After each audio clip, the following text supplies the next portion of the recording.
Hi, welcome everyone to Jared Cinman, CEO of VMLY&R, and Ryan McManus.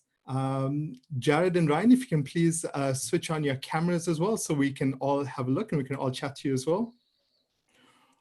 While Jared I can't turn on my camera. It says the host is not allowing me to do so.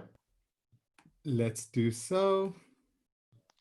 There we go. We have a lot of Jennifers on the call today. So what we're going to do is once we figure out who Jared and Ryan are, I'm going to start kicking people off so we can do this. I'm Ryan, just to be clear. Are you here? No,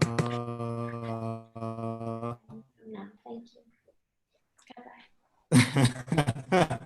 Okay, fantastic. We have the right people. So I'm going to start moving people. And there's a Kennedy as well. So it's an interesting way. So this is one of those interesting things that Zoom does. So now everyone who's ever experienced any Zoom security issues, now you know why. So let's just remove them. If you're Kennedy or Ryan, please can I ask you to also leave the call? And remove. There we go. This is one of those weird situations where you have way too many people in the meeting and you go, how did they end up there? You should not have been in that meeting itself. But Jared and Ryan, thank you so much. Really appreciate having you both join us. To just want to share some insights to everyone that's joining. Thank you to all of you that have joined as well from across Africa and the Middle East to join this Loeries Creative Hour. Just to give you a little bit of insights, I mean, this has been a really tough and challenging year, and I'm sure Jared and Ryan will share a little bit of the challenges they've experienced and some advice for all of us as well. But one of the things that we're doing in a tough year like this as the Loeries is making entries free. You have 5 days to actually get your entries in. Entries close on 15th of July. So if you have not had the chance to get your entries into Loeries this year, please go out and loeries.com. If you don't want to share any information about the chat we're having today, please use the hashtag #CreateChange. This is the hashtag that we're pushing this year is the Loeries. And you can also a little bit more about our guests today. Our guests are Jared Cinman, who's CMO of VMLY&R South Africa. Jared started out in digital advertising immediately after university, where he earned an honors degree in philosophy. Jared founded his first company in 1995 and went on to co-found 3 more businesses. He co-founded Cambriant, one of the businesses that later merged to become Native, and Native eventually joined the VML network of Native VML, and this paved the way to what we now know today as VMLY&R South Africa. In addition to his role at VMLY&R, he also chairs the Digital Media and Marketing Association. Jared sits on the Loeries Committee, where I've had the privilege of having lots of really good chats with Jared.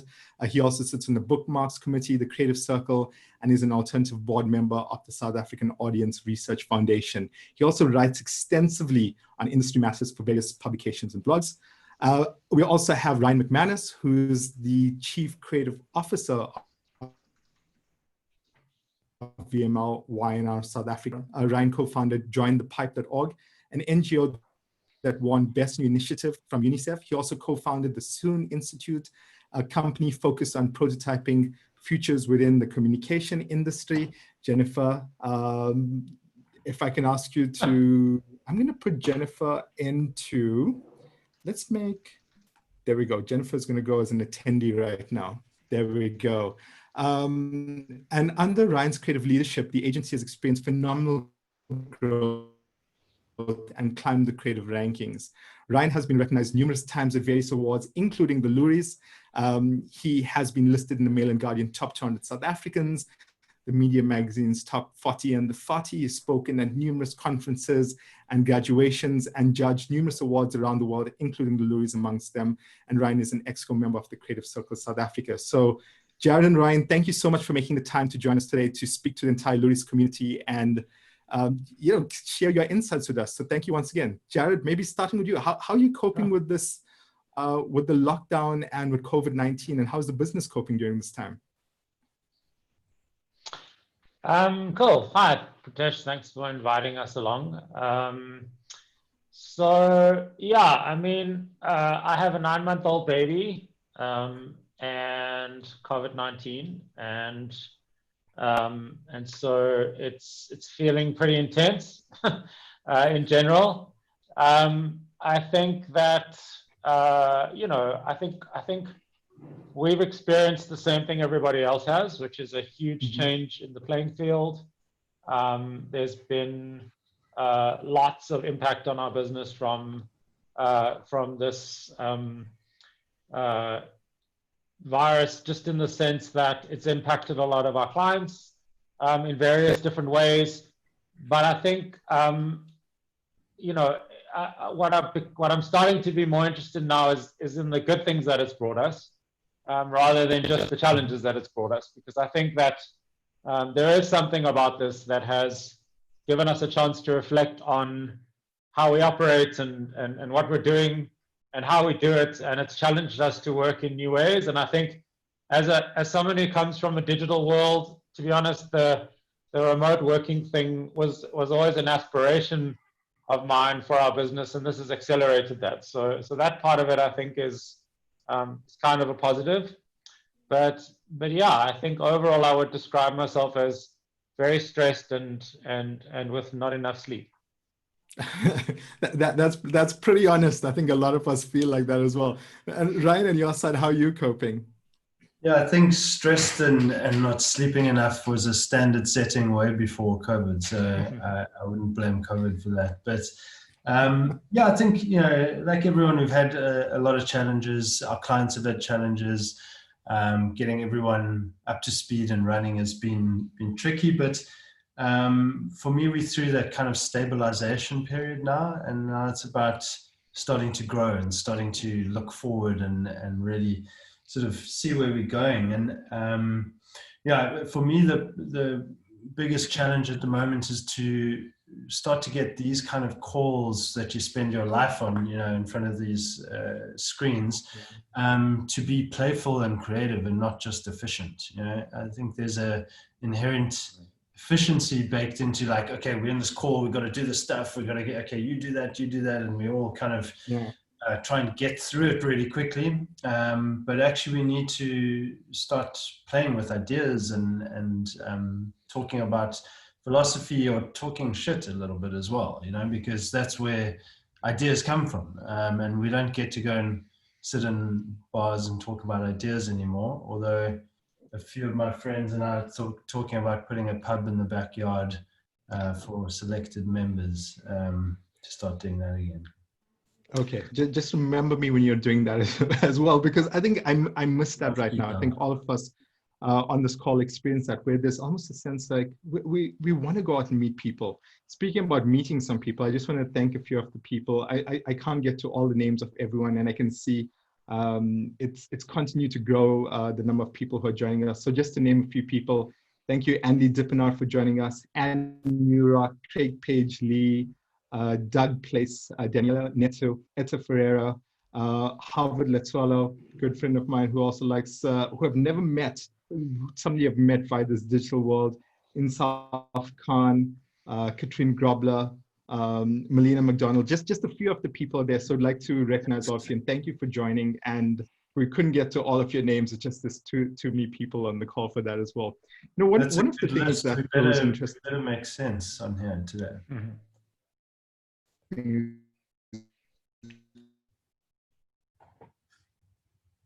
Normally when yeah, there's a for giving us all insights. When we set up these calls and when we have these chats, one of the things we always go is and as you can see, some questions coming in. So if you do have questions, please share via the Q&A function. But one of the things we do is at the start of this, we go, how would you describe this chat? What would you what would actually be the point? And the thing that we actually put out that you actually chose was why advertising agencies need a point of view. And you're going to share some of the anecdotes on how you got ours. Now, interestingly enough, speaking about point of views, I read a very interesting article that Jared wrote on Mark Lives, which was fascinating about Clover. And that was totally about having a point of view on something. So maybe Jared, just starting with you and having a point of view, some of the anecdotes, but let's touch on that article maybe first and some of the points that you had on the on Clover's new blue bottles. You know, the actual final article had the benefit of our PR agency editing out what I really thought. So yeah, I'm not sure that that I'm cleared to have this conversation without a moderator. But no, look, I think that I've said all week, like, it's a bit of an easy target because, you know, it's very rare that something so awful comes along that that everybody can universally agree on it. And I think so. Perhaps the most interesting thing to say about that campaign, and that was the point that I sort of ended the piece on, is I feel like terrible advertising is very harmful to our industry. You know, our industry suffers from a lot of negative reputational characteristics already. A lot of CEOs and kind of serious business people have lost faith in advertising, or see it as very self-indulgent. I mean, the Loeries, you'll know very well, is, you know, the perception of it is as a bunch of people going away and getting drunk and patting themselves on the back. And I think that perhaps that's the thing that irritated me the most, is leaving aside the absurdity of that campaign. It's just that it kind of brings our industry into ill repute, and I think that was very poorly timed, because we're an industry that needs a lot of support right now, and I think that being a laughing stock is not really where we want to be at this point in our lives. Agree. And Ryan, in terms of you and having, by the way, do you have a point of view on that campaign? Speaking about point of view. Yeah, I mean, look, I just think it's a bit of a waste of everything, waste of time, waste of money, waste of packaging, all of that. I think, you know, you always think of what the brief must have been for something like that, and to get our packaging to stand out, and how many amazing answers you can have to that that are maybe, you know, more environmentally friendly, more conscious of its footprint. You know, like what a cool brief to work on, and it's always strange how you end up in those kind of places. You know, for me, I think having a point of view is different to having a purpose. You know, a purpose is what the brand stands for, what the agency stands for, and the point of view is something that you need to have on issues around you. So, you know, I think all of our Facebook feeds and timelines and news lines and everything are so filled with issues that are very polarizing, or, you know, issues that are being discussed ad nauseum. And I think if you don't have a point of view on those things, if you don't have, you know, we choose to stand on this side or we choose to stand on that side, then you're kind of out of the conversation. So, you know, while that point of view should come from where the brand's purpose is and what it's sort of on the planet to do,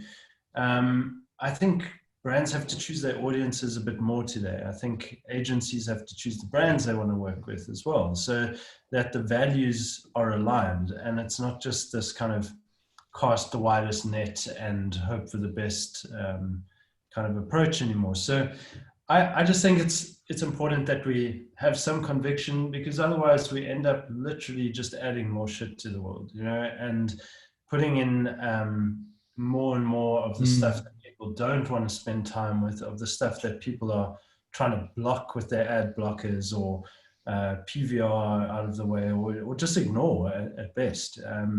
So, yeah, I think that where our sort of positioning is really around creating this work that lives in people's lives, which is just a way for us to express that, to say, you know, is what we're spending our time away from our families and friends and late nights working on actually going to live in people's lives, or is it just something that people are ignoring? And of course, that creates value for the brands. You know, if you know, the most expensive ad, I think Keith Weed said this at Cannes once, that the most expensive ad you'll ever make is the one that people ignore, because there's literally, you know, there's no return on investment at all. So I think we've really thought about that statement a lot and what it means to us, but, you know, about adding value, creating entertainment, creating utility value for customers. And and thereby generating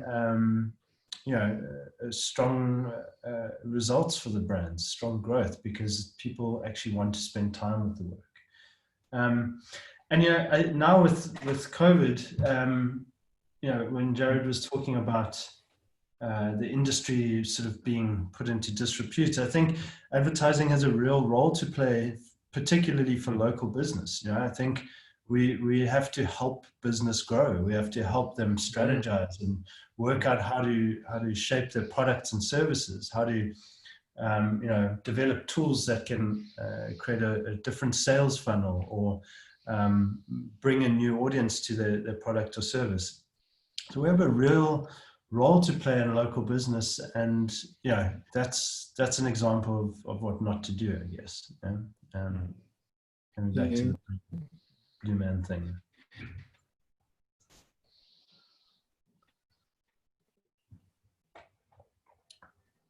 So I'll tell you an interesting story. So I started off my career in the brand world, and coming into the Loeries is, I think one of the things we never realized is just that that it's you can waste money so easily. Sometimes you don't apply a mind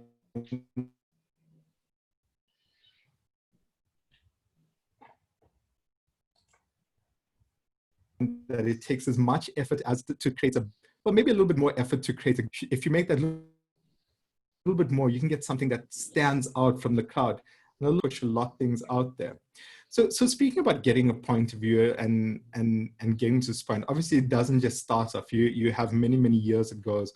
Jared, if I had to look at you, I mean, you studied philosophy, which I find fascinating to get from philosophy into advertising.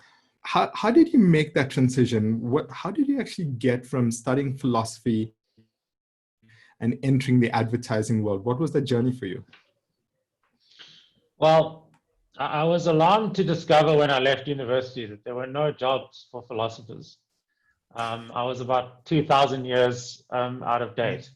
So I always loved computers, and I think that the internet, my timing was good, because 1995 was pretty much when the internet and the web got going.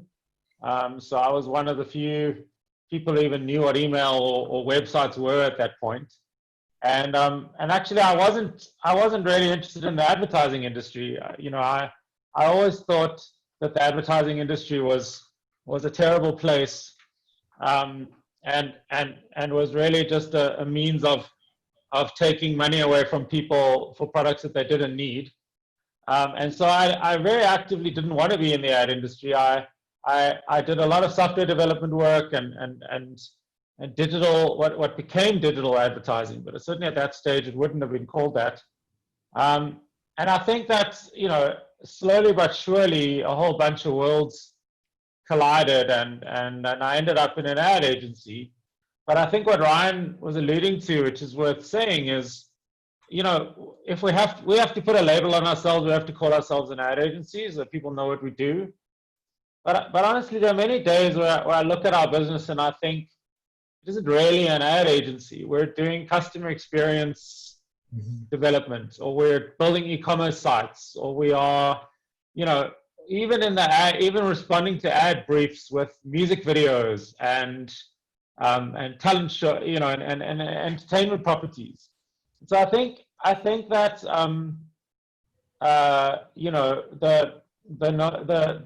the term ad agency has become very, very broad, but I think that it only sort of describes us. It doesn't describe us that well on any given day. And yeah, I think the last thing I'll say is philosophy is the great contribution studying that for me was teaching me how to think and teaching me how to express myself in a very clear, logical way, and I found that an incredibly useful skill even in advertising. But yeah, if anyone hears of a job for a full-time philosopher, I'm still on the market. I've only been looking about 20 years, so I'm quite confident that it will come along at some point. Hopefully it does, because I think we need a lot more philosophers. But I think it translates into the work that you're doing, which is amazing. So this puts a lot of context into some of the conversations we've had in the past. Ryan, how about you? I mean, how did you actually? How did you get into this space? Is that your way of saying I'm too argumentative? No. I think it's. You wouldn't be the first so person to say that. So Jared, so Ryan and I have never actually chatted face to face. This is as close as we've gotten. But Jared, at least I get a chance to meet you and have these chats. And the nice things is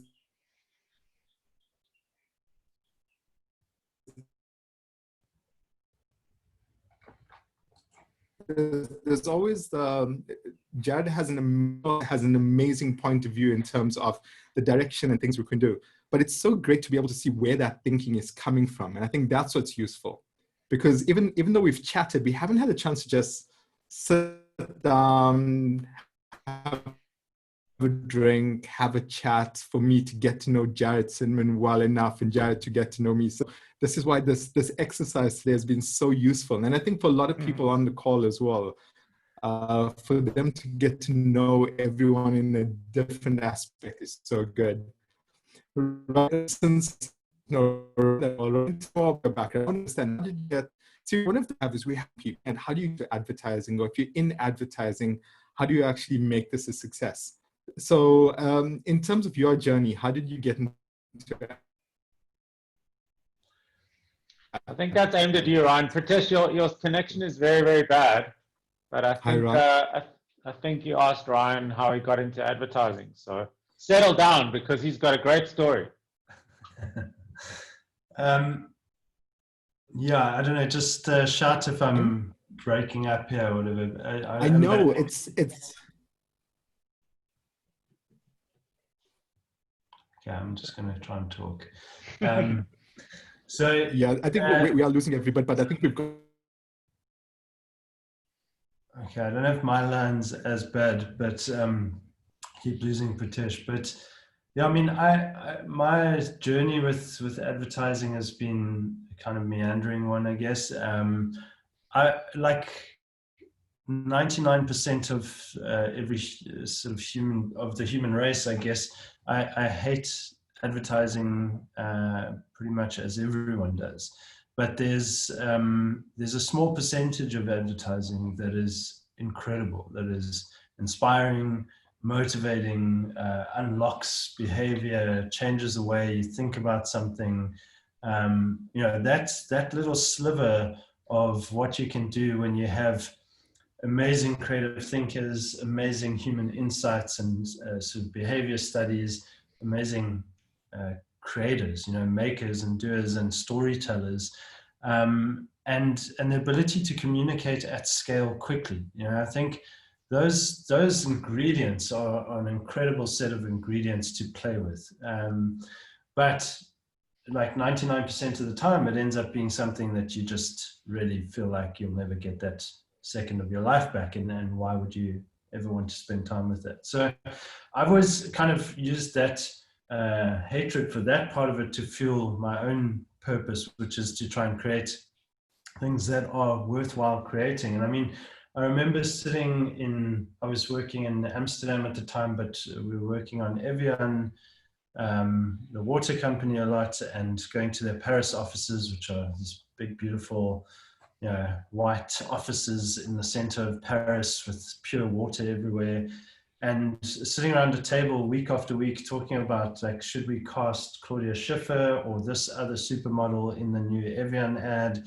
And at the same time reading about, you know, back home in South Africa, how there were people unable to get drinking water. And that was really freaking me out. And this is years ago, and I started talking to them about, you know, surely as a water company, we could do more to kind of bring water or redistribute water in a fairer way. And so, yeah, this went on and on until eventually I could see they were doing nothing but wanting to cast supermodels, and told them to, well, I won't mention the words I used exactly, but I went away from that and went and formed an NGO called Join the Pipe, which was, you know, about redistributing water in a fairer way. And it's still operating in Amsterdam. If you're in Amsterdam ever, there are these white pipes out of the ground where you can fill up with fresh drinking water. It's endorsed by Queen Beatrix, the Queen of Holland. And it's still ongoing as an NGO, but it really unlocked this idea for me that we could create things so far beyond ads with the ideas, with things we could do. And so, I've kind of done some ideas like that. I've made films. I went and lived in a South Pacific island called Tuvalu in the middle of nowhere, really. It's halfway between Fiji and Hawaii. Took my then 1.5-year-old daughter along with me and went out to make a documentary and lived there for like 4 months. And shot this documentary about these environmental refugees that all these Tuvaluans would become if the sea level rises through their very low-lying, porous coral islands. And of course, there was making a film that was the drive for that, but you end up learning so much more about people that you would never sort of understand or work with normally, or even share a language or a culture with. So I've done a lot of things like that, and a lot of things where I just started making films and shot like big commercials for BMW or when I was directing, or shot a lot of music videos. And I spent a lot of time traveling. So I worked in markets where I'd never met the people I was trying to advertise to before. Like create a campaign for the Bavarians in the south of Germany, and I was like, well, who are those people? And I think that really forced me to be more empathetic in a way. And I use that word really as like, I feel like empathy is a kind of backbone of creativity in a way, where you have to walk in the person's shoes, and I think that kind of stuff is all led to this idea of work that lives in people's lives, where you have to really understand who you're talking to, what their needs are, why they care, why would they bother to even watch that ad or spend time with that idea. And I think, and it all sounds quite serious when I'm talking about it now. I think, we should be really responsible in what we're putting into the world, but really punk and really anarchistic about how we put it into the world. And I always have liked this idea of responsible anarchy, to kind of find different ways to get into conversations, to change behavior, to hijack things, to use technology and creativity to do that. And I don't know if you know PJ Pereira. He was a jury chairman of the Loeries digital category maybe 5 years ago. And I sort of stayed in contact with him after being on the panel with him. And the one sentence he said really stuck in my head then as well. He said, if advertising was invented today, would it be the same? And I love that. It's kind of a question I feel like I've been asking myself, just not in those words, for 20 years or so. But with COVID now and everything, I think it's what a time to be asking ourselves a question like, what should we be keeping? What should we be discarding? What should we be learning and adapting? And what should we be taking with us as a set of kind of skills, and really what is superfluous as well? Because it feels like, like when you move into a house, it's all clean in the beginning, and then you move out of the house and you're like, where did all of this shit come from? Like, what is this stuff in the back of the cupboards or whatever? And it feels like a sort of natural time to spring clean a little and go, what should we be really focusing on? What is important? And I think all these weird sort of lessons along the way that I've had, and in strange markets and with interesting people and different mentors from very different industries and backgrounds have, I guess, forced me to stay out of the boardroom a lot, in the way I think about ideas or communication. And I think, the best ideas, I think, really do that. They don't feel like they are made in a boardroom. They feel like they're made with people or closer to people. Yeah. And do you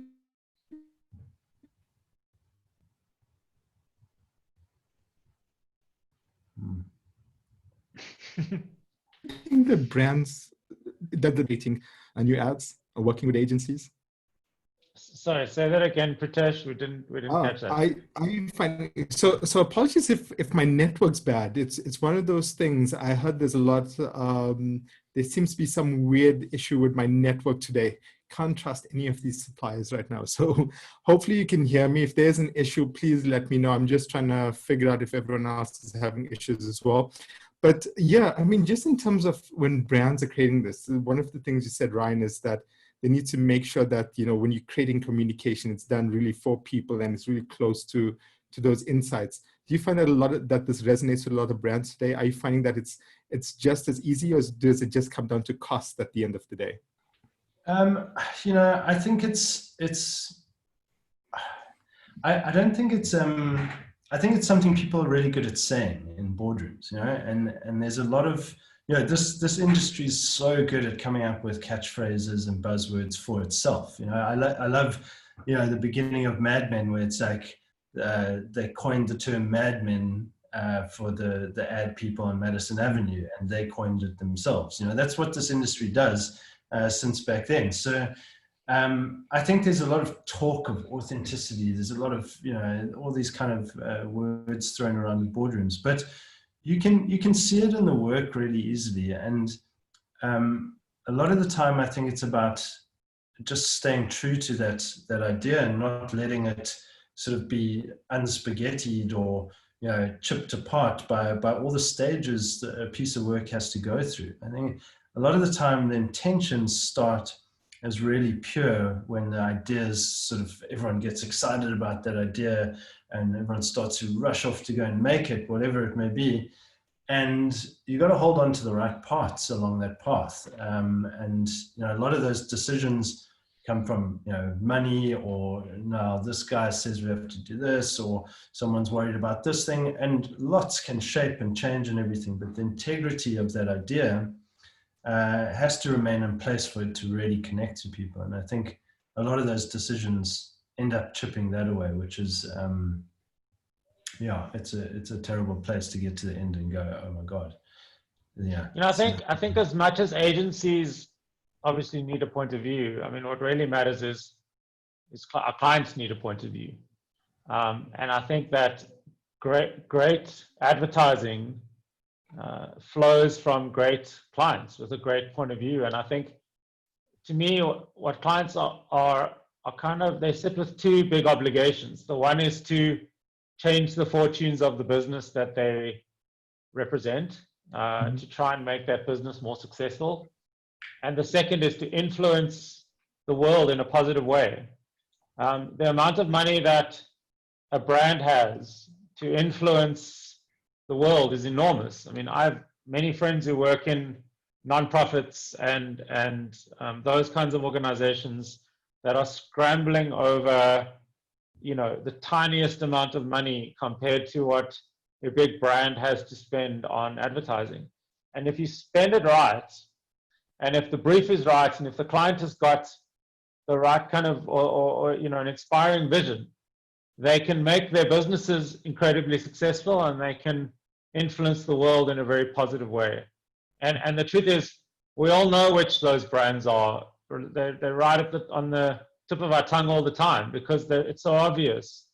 You know, and so brands like Nike, who are you know, they stand for the most powerful forces of change in the world, but it also delivers massive business results and success for the company. And I think that you know, at their best, that's what marketers are able to do.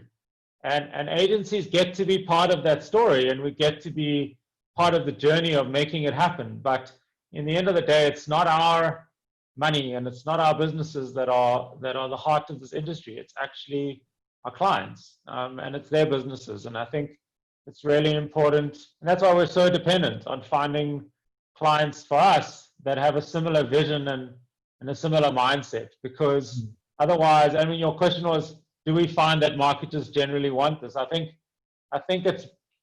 there's a huge variety of people out there. That there are people that are very afraid, there are people that are very brave, there are people that are very inspiring, there are people who are not.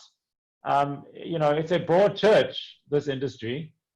And I think the answer is that when we find a client who doesn't buy into the kind of stuff Ryan's talking about, you know, then we can go nowhere. We end up creating crap work and running into each other the whole time instead of building amazing stuff.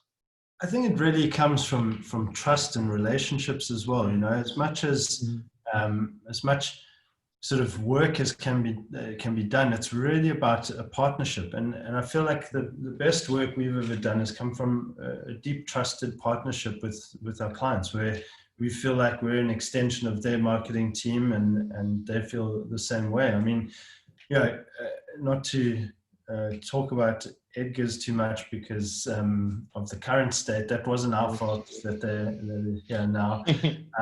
But, you know, they, as a brand, really knew they needed to change. It's an interesting case because they were so far behind the curve when we started working with them.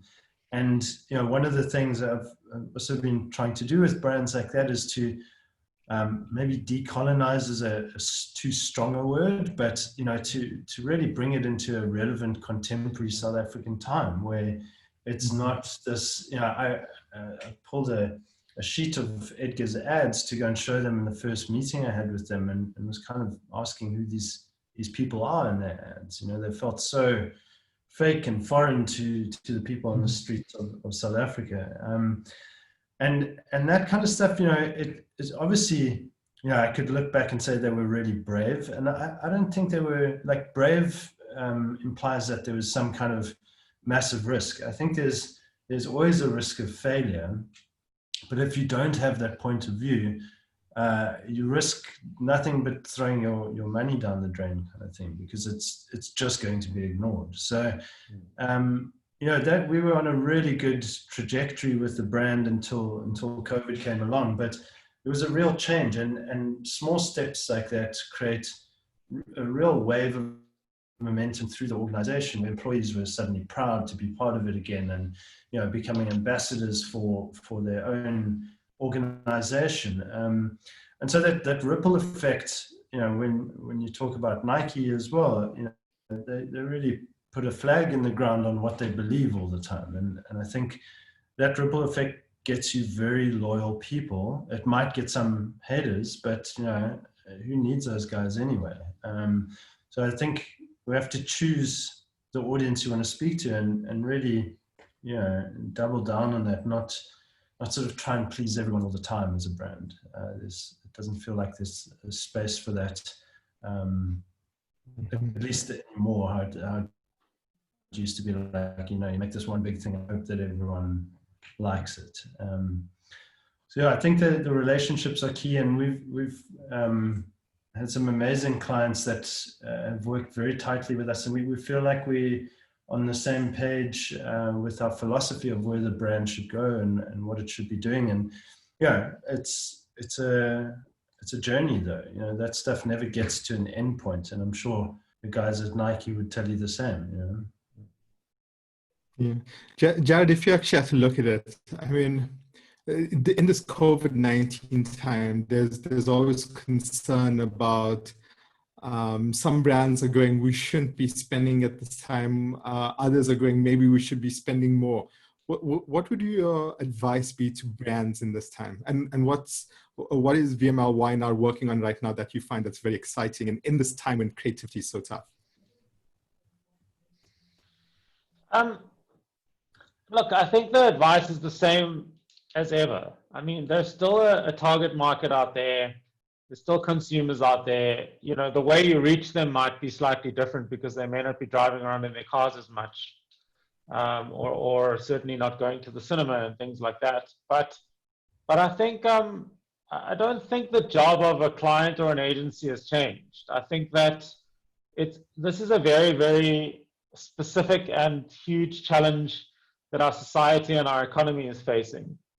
But we remain part of a system of consumption where we buy products, and those products we buy from trusted brands and brands that we like. And I think that the answer to what we're doing that's exciting is, I think, for people that have been preaching the digital story for as long as we have, it's nice to see it happening. There's been huge upticks in e-commerce. We're seeing records on any of the e-commerce things that we're involved in. And there are clients that we're talking to about e-commerce that we've never had those conversations with before. So I think that is very exciting in that sense. But beyond that, I think I like what Ryan said about kind of spring cleaning, or there's some kind of focus that's come into the industry, and certainly into our business and a lot of our clients' businesses. There's a focus around really valuing your customers, really offering them value, and making sure that if you're asking them for some of the precious time, and precious money, both of which are in much shorter supply than they have been, that you're doing it with integrity and authenticity. And to be honest, that is the same as advice that I would have given to anyone at any point. But I think there is a focus and a clarity that has been brought on by the current situation. Whether or not you're spending money should be driven by your strategy. If your strategy is to if you sell cigarettes, it's probably not a good idea to be running a big TV campaign advertising them right now, but that's obvious. But that doesn't mean to say you shouldn't be doing other things to keep your customers engaged and to support them in other ways. I hate this word pivot. It's like this, it is the real virus, actually. But a lot of businesses have changed what they do, and the most exciting ones change very quickly, and have come up with products and services that are fit for the market. And I think that the circumstances, and that's what every business needs to be able to do all the time right now. We live in an agile world of constant disruption, and you need to be able to change every single day. And this is just a very giant change that's been brought on, but it's not fundamentally different from the fact that people went from consuming stuff on a TV to a computer to a cell phone. That is a radical change. That is every bit as disruptive and every bit as impactful as this virus has been. It took a longer time, but we've seen the sort of virtual collapse of the whole print media industry in the last while, magazines and newspapers closing. That's not COVID-19, that's a long-term trend of print just not really responding or knowing how to change quickly enough in the face of disruption. And I think that's as a business now, it's a cliche already, but it's one of those cliches that no one has implemented, which is you have to be agile, you have to be able to change and innovate. So boring to say that, and yet most organizations still don't know how to do it. But are you finding that enough businesses, especially maybe not businesses you're working with, but just businesses that you're looking out right now, online in different places, do you think businesses are agile enough during COVID-19, or is there a lot more that they need to do? Well, obviously all of our clients are doing an amazing job. That's a given. No, of course I don't think that. I think I see an enormous amount of the same kind of empty, hollow advertising promises as I've seen forever. So of course enough people aren't doing that. I think that you've got a combination of things. You've got big organizations who are just riding this out. They've got enough money to absorb, a loss, and they don't have to change. You've got a lot of small companies who are going out of business, who just don't have the resources to change. But I think, so a business that it's not actually a client of ours is Pick n Pay. I've watched very interestingly through this period who've managed to pivot and change and reorientate themselves to respond to this in a way that has been very exciting to see, because they're not an organization that has done a lot of innovation over the last decade or two. And so I think it's, that for me has become a great example or exemplar, because if a business like that can change so quickly, and that's a very, established organization with a very traditional way of operating, then no one has an excuse. Then it's just a failure of imagination. So I think I've been impressed by a lot of agility and change, but there's absolutely a massively depressing contingent of people who are just trying to apply the same old models to a changed world. I think it comes from acting, from really like, I think there's so much of the time we get into a room or a virtual room and everyone agrees, but then it takes weeks or months to make decisions. And I think a lot of the successful sort of projects have been really, actioning those decisions very quickly and getting rid of the red tape kind of things. I really think as well, like a brand is not a product, right? It's a brand is a point of view on what they put into the world. Like, who thought you would have been buying a sort of digital ecosystem from a shoe company? It's Nike's not a shoe company or a clothing company. It's a full ecosystem, and so it should be easy for brands, if they're clear on who they are, to come up with new products aligned to their values, the sort of what they're trying to do for customers, what their belief is. That should be really easy because they're living and breathing those values all the time. So to say, okay, and this time we can't do that anymore, let's quickly do this, or that should be something that we can do quickly. I mean, we've been doing some exciting work with Nando's, to do some, obviously restricted from trading, and along with the Solidarity Fund and unifying them with their competitors, even to try and feed people. Hollard is another one. We've been doing this project called Another Official Language, where with us all wearing masks, we're not able to communicate so well. So we're developing like a language with eyebrows and expressions and, these kind of different ways of connecting and talking to each other.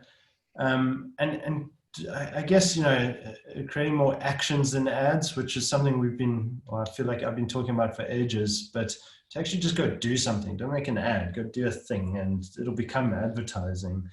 I mean, when we were going insane on like day 80 of lockdown, we released these recordings from nature with WWF, where you could listen to the ocean, and it was like a 10-hour recording of the ocean, but behind that was a story of what they're doing with that particular place in the ocean, and how they're looking after the ecosystem there. Or you could listen to the bush, and you could, when we were literally all sitting at home. So just quickly adapting to those things. And I think we've done that a lot in the product side as well, particularly with the sort of customer experience part of things. But I agree with Jared, like it should really be going faster. This should be accelerating change, not slowing it down.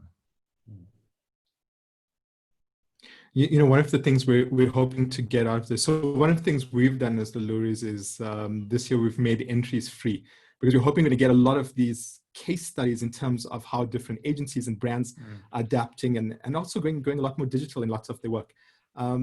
I mean, Jared, you sit in our committee. Why is it so important, I think, to have free entries this year? What are some of the things that you think is going to come out from this free entries for across Africa and the Middle East this year? So look, I think that more than anything, it's a statement of support from the Loeries for our industry.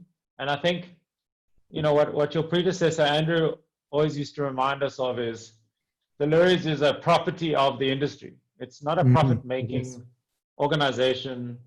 No one gets rich from the Loeries. The money, if it makes a profit, goes into an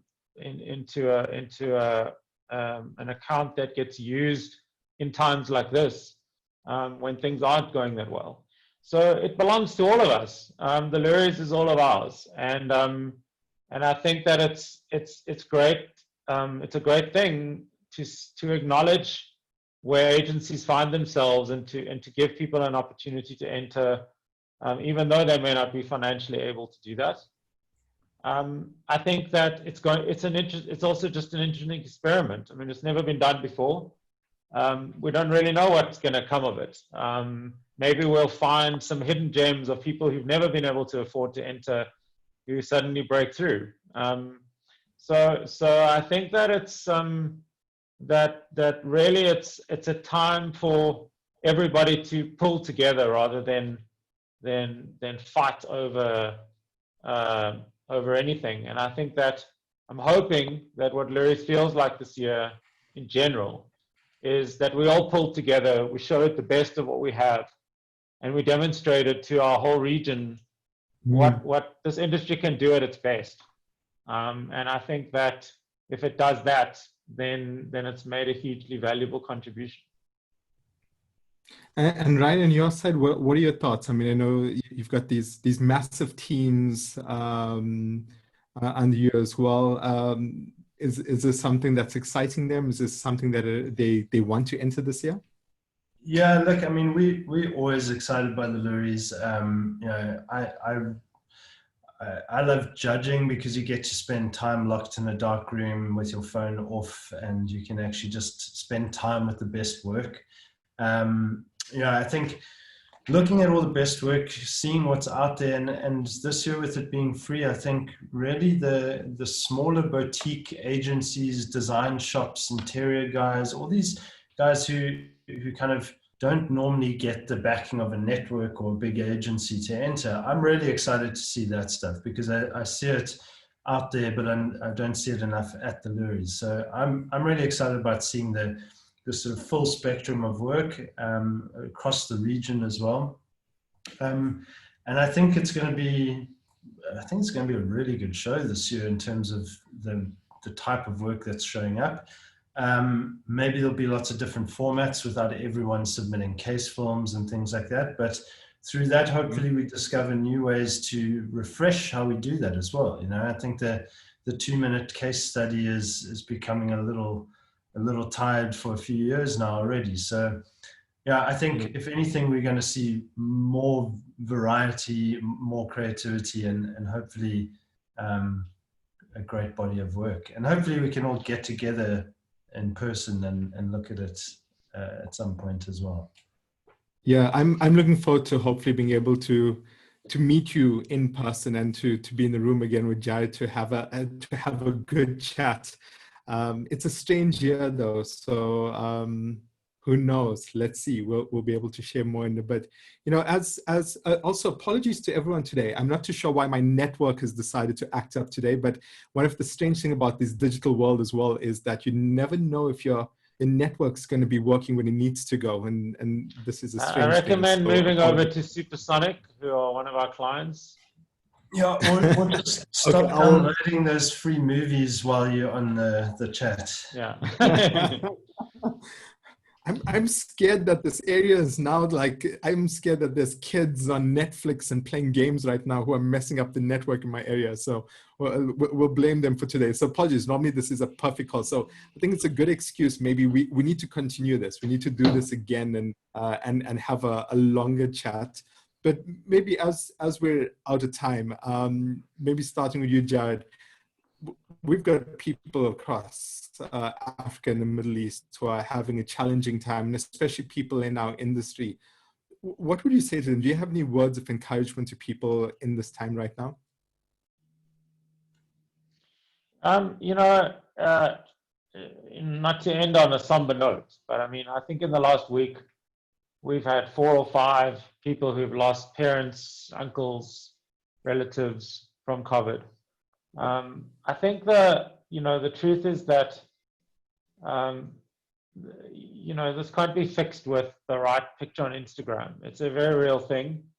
We have to practice an enormous amount of compassion and care for each other. And I think the most important thing right now is to reach out and make a connection, to check in on the people that you care about, to check in on people who might be alone or who might not have a support network.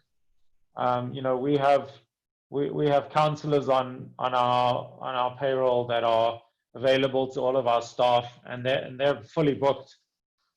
People are, you know, these are very tough times. They are not normal times. And I guess what I would say to everybody is all the stuff you're feeling is right. It's okay. It's okay to feel grief. It's okay to feel loss. It's okay to feel frustration. It's okay to feel all that stuff.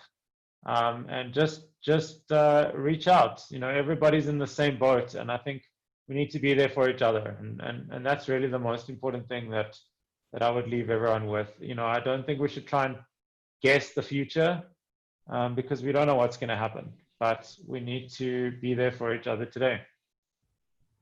And Ryan, from your side, any words of encouragement? Yeah, I think obviously echo what Jared said.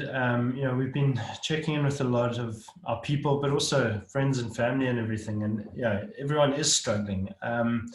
I really was chatting to some of the guys the other day about just after, which is kind of not comparable, but I remember just after 9/11 when the world kind of shook a little bit after the Twin Towers, and I'd just arrived in London at that point, and the economy was a disaster, and there were like all the job prospects I had disappeared, and people were walking around the streets with their portfolio bags, and everything felt pretty hopeless, and like the world was being sort of attacked by terrorism, and you know, the global consciousness was really in a very dark place. And I remember that vividly because it sort of affected me personally so much, because all my plans just got completely changed. Obviously now it's a different set of circumstance, and not being able to be together through this stuff is a big part of that. But I think, you know, the idea that we prevail is something to hold on to, that, you know, the human spirit gets through so much of this stuff, and what feels impossible in the moment is easy to look back on a couple of years later. So I don't think we can predict what's going to happen when, but I think with certainty, I think we can predict that we'll move through this stuff, and with a lot of change, with a lot of different circumstance, but you know, we have to be part of that change and bring people along with us, and I think that's all possible. And I have to add also and hopefully you can hear me through this, but one of the things I have to add is that also Ryan, yourself and Jad, giving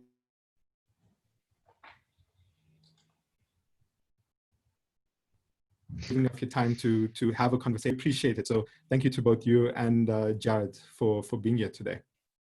Thanks. Yeah, thanks for the invite, Preetesh. It was great. And yeah, good luck with your internet connection. It looks like it needs surgery.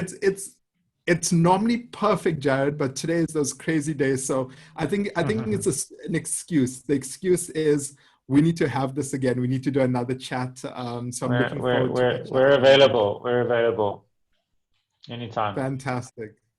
Thanks, Preetesh. Great to chat to you. Preetesh. Thank you so much. And Ryan McManus, CCO of VMLY&R South Africa. Appreciate your time and all the advice that you've given everyone, and look forward to doing this again soon. All the best. Great. Have a good weekend. Take care. Have a good weekend. Cheers. Bye.